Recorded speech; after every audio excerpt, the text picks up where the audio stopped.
YS Jagan vote బ్యాంకును దెబ్బతీసేందుకు చంద్రబాబు కుట్ర పన్నారా? ఇందుకోసం ఏకంగా విదేశాల్లో ఉన్న ఎన్ఆర్ఐలను రంగంలోకి దించారా అంటే అవునని అంటున్నారు వైఎస్ఆర్సీపీ రాష్ట్ర ప్రధాన కార్యదర్శి సజ్జల రామకృష్ణారెడ్డి.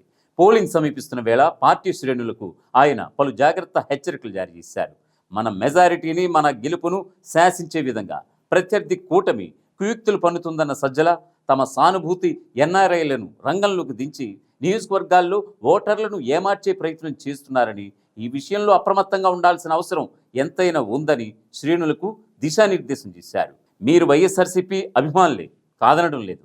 మేము ఇచ్చేది తీసుకుని మీ ఇంట్లోని సగం ఓట్లను కూటమి అభ్యర్థులకు వేయాలంటూ విదేశాల నుంచి వచ్చిన ఎన్ఆర్ఐలచే ప్రాధేయపడేలా చేసి మన ఓటు బ్యాంకుకు గండి కొట్టే పరిస్థితి తీసుకురావచ్చు.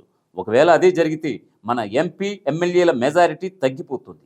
ఒక్కోసారి ఓటమి చెందిన ఆశ్చర్యం లేదు. మన పార్టీ ఇంట్లోని 10 ఓట్లు ఉంటే ఆ 10 ఓట్లు మనకే పడేలా మన పథకాల లబ్ధిదారుల ఒక్క ఓటు కూడా చెల్లకుండా చూడాల్సిన బాధ్యత మనది అంటూ పార్టీ శ్రేణులకు సూచించారు.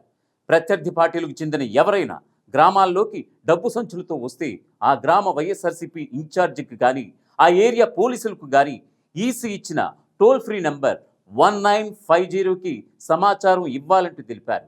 ఒక్క రోజులో ఓటుకు 5,000 రూపాయలు ఇచ్చేవాళ్లు కావాలా, 5 ఏళ్లు సంక్షేమ పథకాలు అందించే జగనన్న ప్రభుత్వం కావాలా అన్న జగన్ గారి వ్యాఖ్యలను ప్రతి ఇంటికి తీసుకువెళ్లాల్సిన బాధ్యత ప్రస్తుతం మీదే అంటూ కేడర్కు దిశానిర్దేశనం చేశారు వైఎస్ఆర్సీపీ రాష్ట్ర ప్రధాన కార్యదర్శి సజ్జల రామకృష్ణారెడ్డి.